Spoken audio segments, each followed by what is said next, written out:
Salut, c'est les Jérôme. Pendant toute la belle saison, on en profite aussi pour faire quelques travaux à l'extérieur, soit que ce n'est pas possible à un autre moment, ou alors aussi parce que c'est plus agréable et le travail est assez varié. Voici donc un petit résumé des choses les plus importantes qu'on a réalisées cette année. Au nord du bâtiment, c'est là que se trouvaient les bâtiments de la filature, aujourd'hui disparus. Au-delà du remblai qui réside dans le sol, il reste encore le mur du fond de ce bâtiment et qui sert de mur de soutènement mais qui est vraiment dans un piteux état. On a donc commencé à le restaurer, ou plutôt tout du moins à le stabiliser, car beaucoup de parties sont assez instables vu que cela n'a jamais été entretenu. Le principal du travail pour l'instant, c'est le recalage des pierres et le rajointoiement, mais aussi le bouchage des trous. Tout était caché par diverses plantes et du lierre. On a remis ce mur à jour il n'y a pas si longtemps que cela, et on aimerait bien le remettre en valeur. On a donc l'intention aussi de remonter le mur aux endroits où il s'est effondré. Du coup, pour cela, on creuse jusqu'à ce qu'on retrouve une assise correcte depuis laquelle on pourra repartir.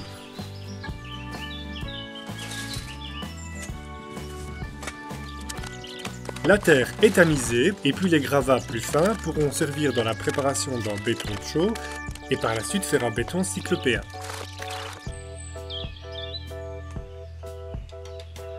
Et ça en fait des gravats et des pierres. On réutilisera ce qu'on peut et le reste sera mis de l'autre côté au fur et à mesure que l'on remonte le mur. Pour le rejointoiement, on utilise le même procédé que ce qu'on a fait pour l'intérieur de la maison. Et heureusement, on s'était fait livrer une bonne quantité de sable, qui, ceci dit, sur quelques mois, tout mis l'un dans l'autre, a quand même vachement diminué. Alors la mise en valeur du mur est une chose, mais un tel mur exposé au sud peut s'avérer très utile pour y planter à proximité des fruitiers sensibles au froid comme les pêchers par exemple. Et d'ailleurs l'idée n'est pas nouvelle, car dès le XVIIe siècle à Montreuil, en région parisienne, on cultivait d'innombrables pêchers le long de murs à pêcher. Tout cela jusqu'au développement d'un moyen de transport plus rapide de marchandises en provenant du sud qu'a été le train. Ailleurs, sur le terrain, on a aussi fait quelques déblayages, et c'est d'ailleurs assez fou le nombre d'endroits où du remblai a été déversé par les précédents occupants, et pas toujours de façon respectueuse si on peut se permettre de le dire. Bref, on nettoie, on trie et on fouille un petit peu dans tout cela. On remet à jour les pierres calcaires qui bordaient l'ancien canal, et puis alors dans le fouillis, il y a plein de vieux béton-ciment et autres débris de construction. Et, surprise, les restants des chasse-roues qui autrefois étaient attachés à la grille d'entrée. On savait en fait qu'ils avaient existé car il y a encore quelques traces, mais à l'autre entrée aujourd'hui condamnée, ils sont toujours là et on les a retrouvés sous 50 cm de terre.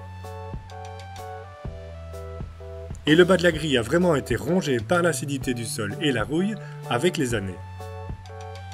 On pense que les chasse-roues ont dû être retirés dans les années 60 et maintenant on le sait, jetés ici. Autre travail de l'année et de longue haleine, la restauration de la verrière. Et cela inclut aussi la restauration des ouvrants qui sont endommagés et dont il faut aussi remplacer le verre. Et on en a fait quelques-uns. Après avoir retiré le verre existant, on commence par bien nettoyer les restants de mastic dans toutes les rainures et petits trous. Et puis on s'attaque au grattage de la couche de peinture restante ou minium qui est mise à jour. À cause de la rouille, la barre décorative d'acier mouluré qui normalement est rivetée au cadre s'est décollée. On a retiré un maximum de rouille de la rainure, ce qui a fait gonfler le profil pour libérer l'espace.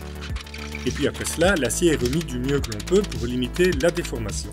Mais bon, c'est impossible de le faire complètement, donc après un maintien des parties à l'aide de serre-joints, les deux parties seront soudées.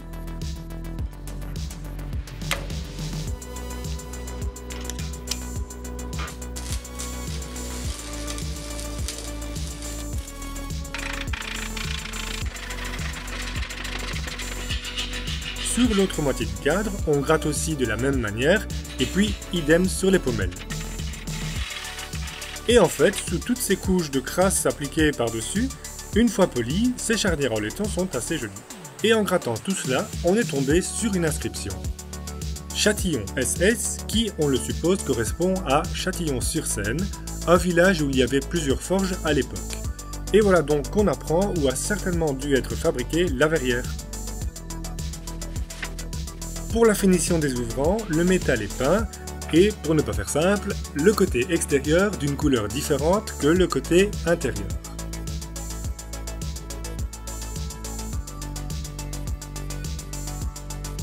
Et enfin, pour le verre, on puise dans les vieux châssis qu'on a récupérés, et après avoir ouvert un double vitrage en deux, il n'y a plus qu'à faire la découpe aux bonnes dimensions.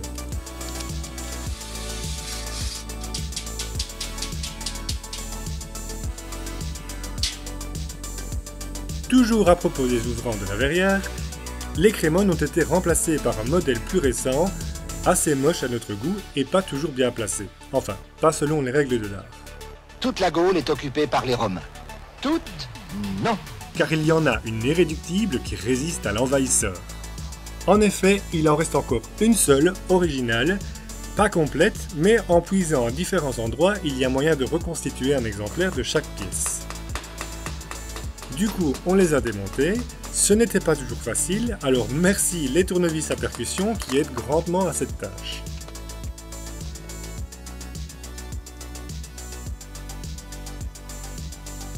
Et puis, on a nettoyé les pièces le plus méticuleusement possible, d'abord à la brosse métallique pour retirer toutes les couches de toutes sortes,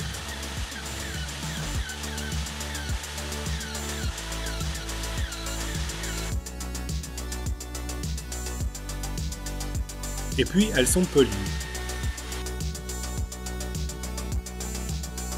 Les garnitures des charnières, elles aussi, sont nettoyées et polies, et retrouvent vraiment toute leur splendeur.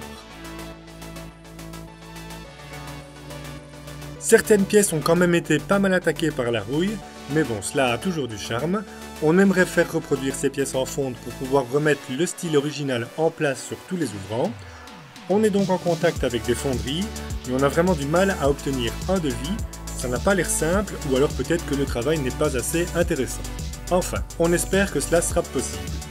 Pour le mécanisme par contre, on nous a déjà dit que cela ne serait pas possible de le reproduire, mais on a une solution qui pourrait convenir avec de l'impression 3D. Bon, tout cela mis ensemble, il faudra tout de même voir si ce n'est pas trop cher. Sinon, du côté extérieur de la verrière, cela suit son cours pour la 3e année consécutive, mais on vous montrera tout cela dans une vidéo dédiée au sujet. Même si ce n'est pas à l'extérieur, en faisant quelques petits travaux d'électricité, dans la partie qu'on occupe, il y a aussi un faux plafond, et on a dû retirer quelques dalles qui nous ont permis de voir un petit peu ce qu'il y avait sous tout cela. Eh bien, un vrai plafond, bien entendu, mais avec une belle moulure. Malheureusement, tout est déformé, fortement bombé et craqué. Il est probable qu'il y ait une poutre en très mauvais état sous tout cela, et à l'étage, en effet, le sol n'est pas du tout droit, et pas du tout n'est pas un euphémisme. De retour à l'extérieur, on n'a pas chômé non plus du côté bois de chauffage. On a eu 2 chablis cette année, tous les 2 des frênes. Le premier dans une parcelle au sud de la maison et qui était tombé sur un chemin forestier et qui a donc été assez prioritaire.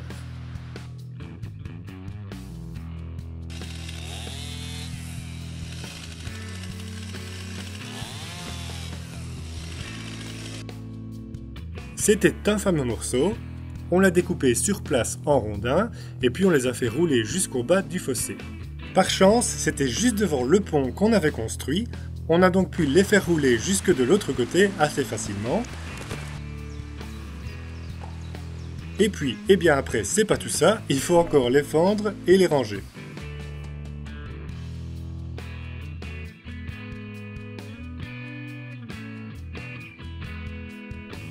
Ensuite, l'autre arbre, lui, c'était celui qui était tombé dans les temps l'hiver passé et qui attendait déjà depuis un moment. Avec l'été et la sécheresse particulière de cette année, l'étang était complètement à sec, ce qui a facilité l'accès et les manutentions.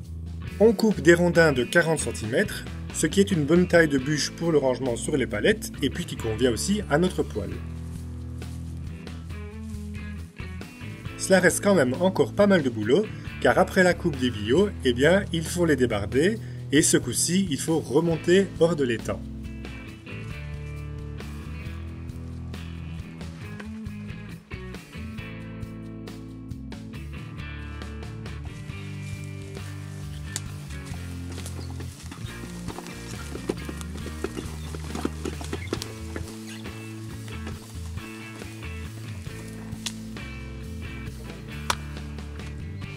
Et puis pareil, fendus sur place près du tas de bois, et ils sont rangés de suite.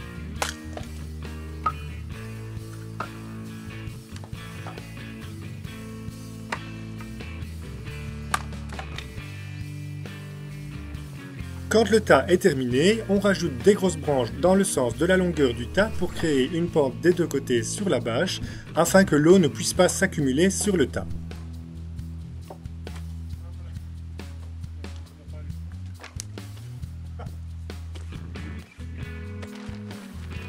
On met donc la bâche, et voilà, on le laissera sécher au moins 3 ans avant de le brûler.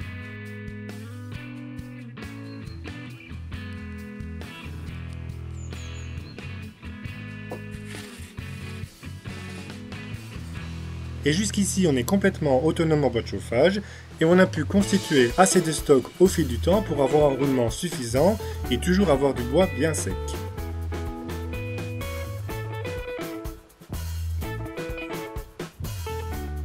Avec les débris de bois et d'écorce qui se sont constitués lors du fendage, on les dispose au pied des fruitiers comme paillage.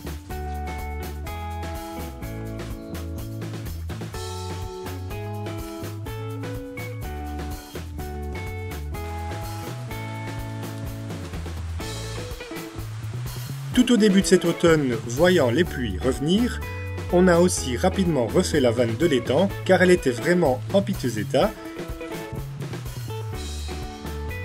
et puis plus très étanche.